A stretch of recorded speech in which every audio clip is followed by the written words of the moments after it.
Suscríbete a Panagia Televisión y pulsa la campanita para no perderte ninguna novedad.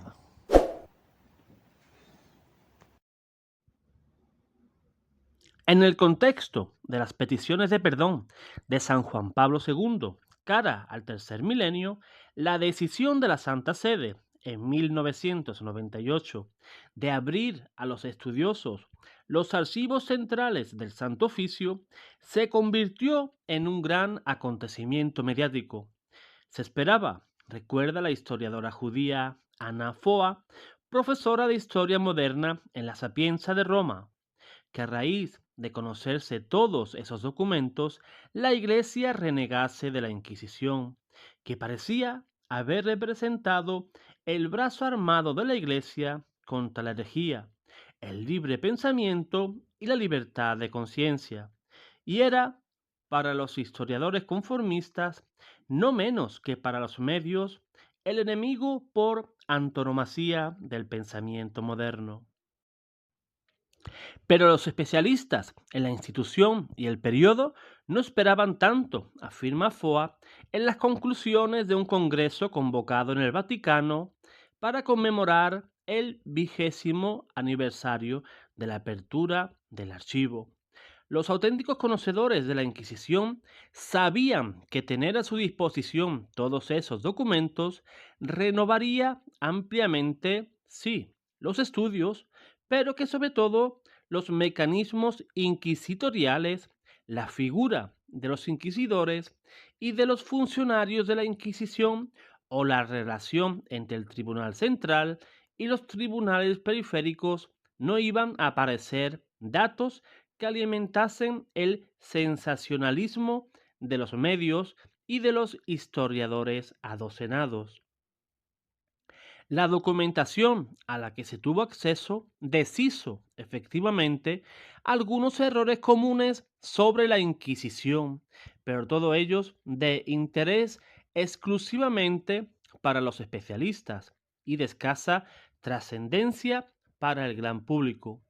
La precisión de las actas, la insistencia sobre la centralización, las relaciones de la Inquisición romana con la española, los elementos de continuidad con la Inquisición medieval, etc.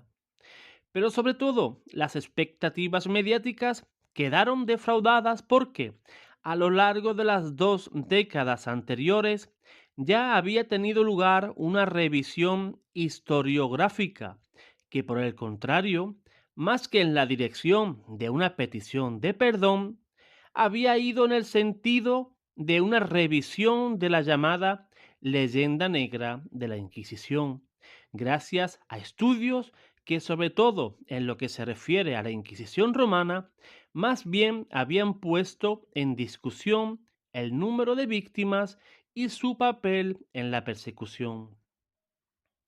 La profesora Foa lamenta que todo ello no pasase a formar parte ni del saber común ni del interés de los medios, más orientado al sensacionalismo que a la precisión de los datos.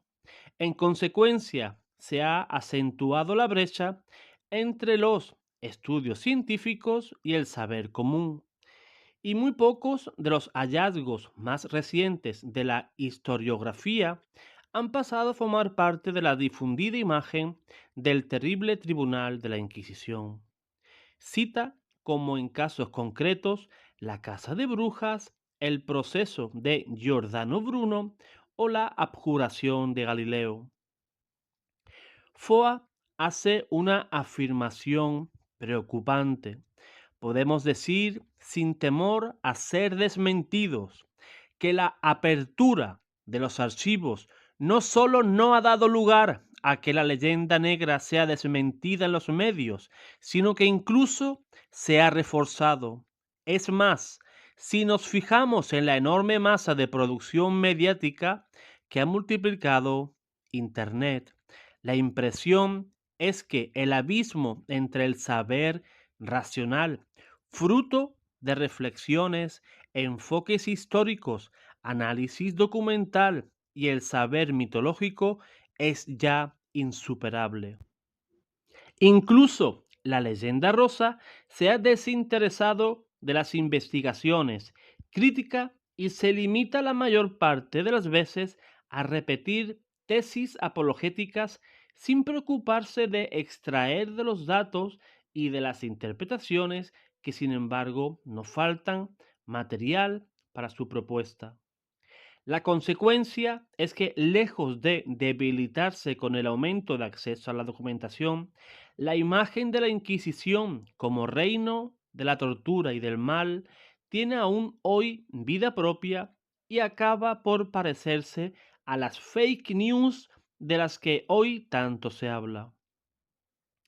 Pero esperábamos de verdad que el acceso a los archivos, dice la doctora Foa, el incremento de los materiales disponibles para los estudiosos, sus conocimientos como especialistas, sus distinciones, podrían quebrar el reino del mito, de la ignorancia o del prejuicio. Así reflexiona la profesora Foa. ¿Y por qué habría debido ser así?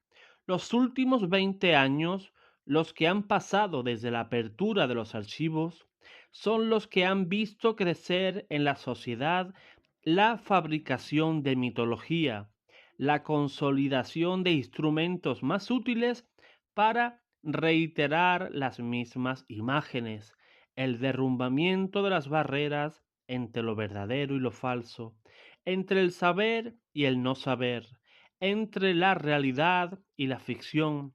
Las pasiones y prejuicios prevalecen sobre el saber y el conocimiento. Gritan más alto. No hay ningún archivo, deberíamos haberlo aprendido de los acontecimientos del siglo pasado, que pueda prevalecer sobre eso ningún documento que pueda desmentir un prejuicio consolidado ni poner en crisis un estereotipo. Así por eso mismo, hermanos, los hermanos protestantes, por más pruebas históricas que se le pueda dar, por más documentación que le puedas aportar, nunca, pero nunca cambiarán de opinión. Su mente están llenas de prejuicios. Se han creado un estereotipo y una realidad paralela hecha a la medida que ellos han querido dar. Creen que la Inquisición era una máquina apisonadora y asesina de los herejes, nada más lejos de la realidad. Dios te guarde, Dios te bendiga.